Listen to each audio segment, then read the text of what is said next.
dilation of pupils, blood pressure, all kinds of things go kind of haywire when people experience strong emotions, and those are stressful emotions. They eventually lead to health issues, and those health issues are handled with medical practitioners.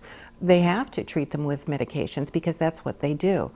I'm telling you that you can reduce the stress on your own. Take some responsibility for your own health care and reduce stress with self-hypnosis. The mind is very powerful. And these techniques can be used on a daily basis, and they help people to reduce their stress. First of all, with self-hypnosis, there's nobody doing it for you. You write down ahead of time the kind of affirmations you want to give yourself, that you feel relaxed, that you, in the sight of every kind of difficulty in life, you will react quietly and in control. It feels good to relax. You feel in control, and you just tell yourself whatever you really want to say, and I give a lot of examples.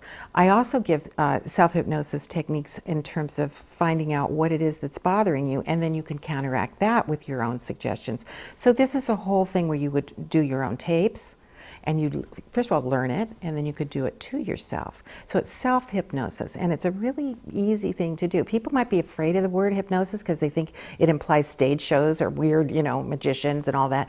That's done in the theater, and it's sort of like a magician. A magician has a routine, and it is an illusion. So the word hypnosis it's founded on the Greek word for sleep, but there is no such thing as sleep. You're not asleep. You're very well aware of everything. It relaxes the body, relaxes the mind, and all it does is give you positive suggestions. Those positive suggestions are then accepted into the subconscious mind. And when you find yourself in a stressful situation, you're not reacting as strongly, but kind of remembering that everything's okay. Well, in 1998, a friend of mine gave me sort of a gift certificate of Dr. Sidman, and I came for treatments, and she helped with keeping my blood count up higher, and we worked on emotional things that helped me heal myself emotionally as well as physically. We'd like to hear from you and what you think about the American Health Journal. Any topic suggestions or comments about our doctors, email us from our website, thedoctorshow.com, or call 1-800-303-3200. Dr. Jacqueline Sidman is the author of Instant Inner Peace. Her work was recently published in an international peer-reviewed journal. Dr. Sidman explains how her unique hypnotherapy approach to relieve multiple conditions such as depression, anxiety, addiction, stress, fears, and phobia has made a remarkable difference in the lives of her patients. Since the mind governs the body, I talk about anything that has to do with emotional memory, because emotions are in the mind. They're reactions.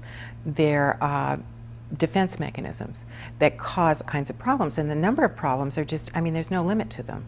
We can talk about anxiety, depression, relationship issues, blocks to success, whether it be fear of failure, fear of success, whether it be blocks to communication, fear of rejection, blocks to speaking publicly, compulsions, addictions. There's a wide range of problems that we can address because every one of those have some kind of an emotional component.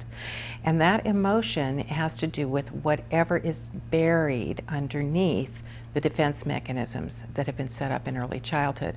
People don't realize that childhood is so very important. What we learn as children, we know it, we can have baggage from the past, but we think, okay, well, we'll just deal with it. But what I'm addressing in my book, Instant Inner Peace, is that you don't just deal with it, you can eliminate the negative emotions that are stored there. And the mind works very much like a computer. Everything that we've ever perceived from birth and even before is there. Well, the subconscious mind remembers everything. So even though we might not consciously remember it, if we remember it in the subconscious mind and there's an emotion connected to it, you can literally send it away and put something better in its place. And like I say, it can have all kinds of manifestations. Everything from an emotional issue, a behavioral issue, a physical problem. So people have health issues, I just call to mind the health issue.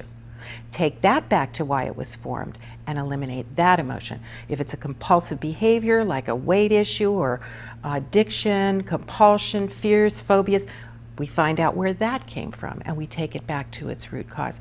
It's not a complicated problem, it's just that I think until now people haven't really realized that the